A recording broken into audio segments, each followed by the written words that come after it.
This is part 8 of my ex try to swap me, and somebody called ICE to get me investigated at my workplace. So I've been showing you all the crazy shit that's been happening, parts 1 through part 7, and how I was being framed to make it look like I was committing a very serious crime, and then somebody tried to swap me. While all this is happening, in the middle of all of this, one of the times that I walk into work, on August 2025, one of my coworkers comes up to me and tells me, there's ICE fans in the parking lot. They're here at our workplace. And I'm just like, what? They're coming Why? for me! For who?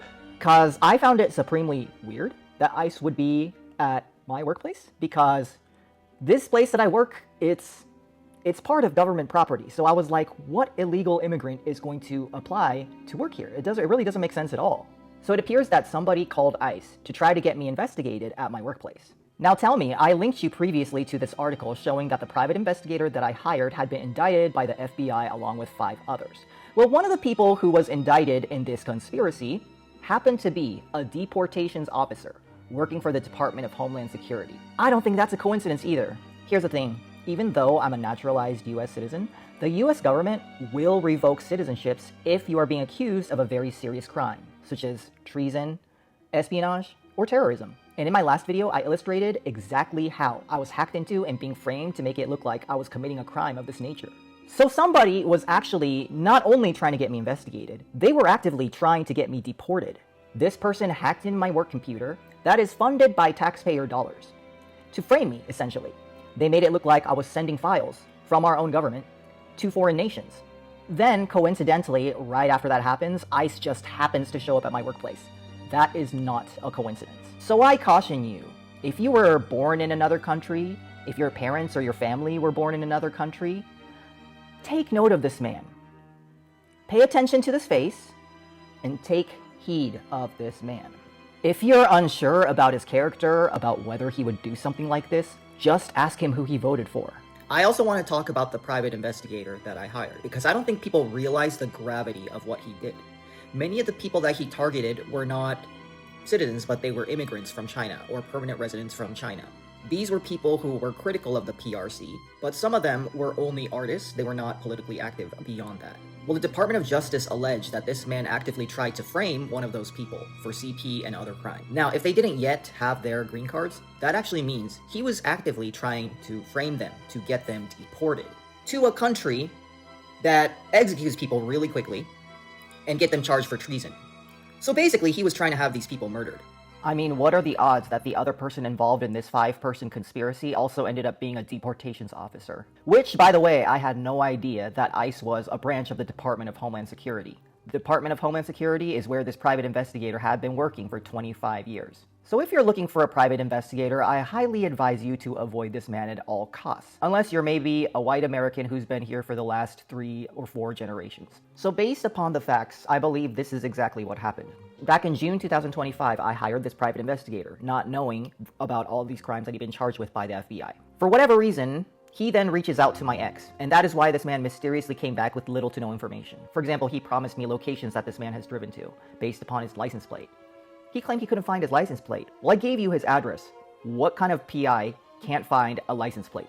So based upon the facts, I believe this private investigator reached out to my ex then being the absolute dogshit of a liar that he is, which I'm gonna post all the receipts to that, by the way, then tells him a bunch of stories that are absolutely not true, or exaggerates them like he always does. I'll give you some notable examples. He'll talk about how traumatized he was because his mom would yell at him once a month. Another time he claimed his mom had it so bad she had PTSD because she wasn't able to go to prom. In what world is not attending a fucking party traumatic? So that's how this guy thinks. He's fucking delusional and overly sensitive.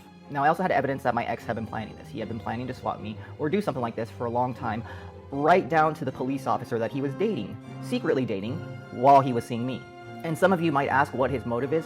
Well, I personally believe that he was hoping that news about my arrest would go viral.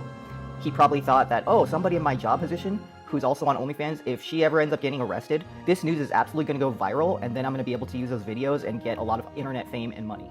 Which actually makes this whole thing worse, like that was really your motive. But it just so happened that in June, I hired this private investigator because I was getting real suspicious of his ass. Because it turns out everything that he had told me was pretty much a lie. But this private investigator, for whatever reason, decides to reach out to my ex, even though I'm the one who's paying him. I mean, let's be real, if you're the type of person who does all the things that's listed in this article here, you're definitely also the type of person that would go up to somebody and be like, hey, this girl's after you, she's paying me this. If you pay me double or triple that, I will protect you and help persecute her instead. In my first couple of videos, I also showed you exactly how I was being framed to make it look like I was somehow affiliated with the country of China. Like, for example, this time I was inside of the Apple store and I bought a brand new SSD card to transfer files over. And for some reason, only my files from the Chinese apps would transfer over, nothing else. And some of you might be confused. Some of you might be wondering, well, exactly how does that prove that you are guilty of any crime? Well, I want you to look something up called steganography. This is most often used by spies and other high-profile people inside of the government. It's basically when you secretly hide or embed a secret message inside of a photo, video, different types of files, so that nobody except for you and the person you're sending it to knows that secret message is even in there. Essentially, I was being framed to make it look like I was a spy for the Chinese government. And probably what's most terrifying about all this is that they would have been successful if they had gotten my national origin correct. See, it just so happens that I happen to have one of those unique last names that could actually qualify for a few different countries. One of them being potentially from the country of China. But I also know it wasn't just my ex, because my ex would clearly know what country that I am from, right? So obviously it was the private investigator who saw my last name and tried to frame me as Chinese. So this private investigator saw my last name, assumed that I was Chinese, and then just went with this whole plan. That's what's most terrifying about all this, is that they would have actually been successful at framing me if they had gotten my national origin correctly. It just so happens that they didn't, so their whole plan fell apart. I've never been to China, never even traveled there. I don't speak Chinese.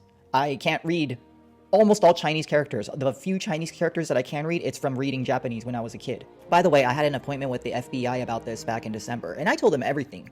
I even told them about my Red Note account. I told them that when TikTok went down, I was one of the millions of Americans that created a Red Note account, and yeah, that's what happened. I printed out emails that I had sent to my private investigators, so they could see exactly what I was investigating. I printed out pretty much everything I showed you guys in parts 1 through part 7. I mean, for sure, it wasn't just the private investigator, though. My ex was definitely involved. Because I showed in part 1 that multiple folders and files that I had downloaded about my ex in June, the date had all been modified. The dates and the content inside had all been modified. July 10th, the day before I get every single device that I own hacked into. Now ask yourselves, who else would have the motive to do that? There was clearly only one person who would have the motive to erase and wipe all of the evidence. So my ex not only tried to destroy evidence, he also caused monetary damages and also tried to ruin my life. So I actually have multiple reasons to file a lawsuit against this guy. And honestly, I'm thinking about doing it just for shits and giggles. Because here's the thing, even if I file a lawsuit and I don't win monetarily, I still win, because now I'm just gonna waste a bunch of his time and money.